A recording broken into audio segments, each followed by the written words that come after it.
அபு அப்படிங்கிறவங்க சிபி கோயம்புத்தூர்ல இருந்து கேட்குறாங்க. எனது சகோதரியின் கணவர் மௌத்தாகி விட்டார்.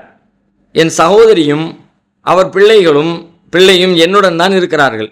நான் எனது ஜக்காத்து தொகையை அவர்களுக்கு பயன்படுத்தலாமா? என் சகோதரி கணவர் மறைத்து விட்டார். என் சகோதரி அவர் ஜக்காத் தொகையை அவங்களுக்கு பயன்படுத்தலாமான்னு சொல்லி கேட்குறாங்க. யாருக்கு? அவங்களுடைய சகோதரிக்கும் சகோதரி பிள்ளைக்கும் கொடுக்கலாமான்னு. தாராளமாக கொடுக்கலாம்.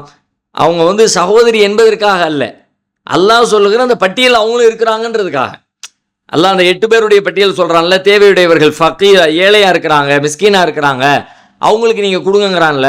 நம்ம இவங்க உங்களை சார்ந்து இருக்கிறாங்க அப்படின்னாலே அவங்க தேவையுடையவங்களாக இருக்கிறாங்க, அவங்களுக்கு தனித்த வருமானம் இல்லை, வேற எந்த பொருளாதார வாய்ப்பும் இல்லை. அப்படின்ற பட்சத்தில் உங்களுடைய ஜக்காத்து பணத்தை அவர்களுக்கு நீங்கள் தாராளமாக செலவழிக்கலாம். ஒரு மனைவியே தன்னுடைய கணவருக்கு செலவழிக்கலாம். ஒரு மனைவியிடம் பணம் இருக்குது, கணவரிடத்துல பணம் இல்லை. மனைவிக்கு சொந்தமான பணத்தை, ஜக்காத்தை கணவருக்கு கொடுக்கலாம். ஏன் அப்படின்னா, மனைவி கணவரை பராமரிக்க வேண்டிய பொறுப்பு அவர்களுக்கு இல்லை. ஆனால் ஒரு கணவன் தன்னுடைய மனைவிக்கு ஜக்காத்து கொடுக்க முடியுமானா? ஜக்காத்து கொடுக்க முடியாது. ஏன்? கணவர் தன்னுடைய மனைவிக்கு பொறுப்பாளி. இவருடைய பணத்தை இவர் சம்பாதிச்சு இவருடைய பொருளாதாரத்தை அவங்களுக்கு செலவு பண்ணணும். அப்போ ஜக்காத்து பணத்தை கொடுத்து அதை காலி பண்ணிட முடியாது.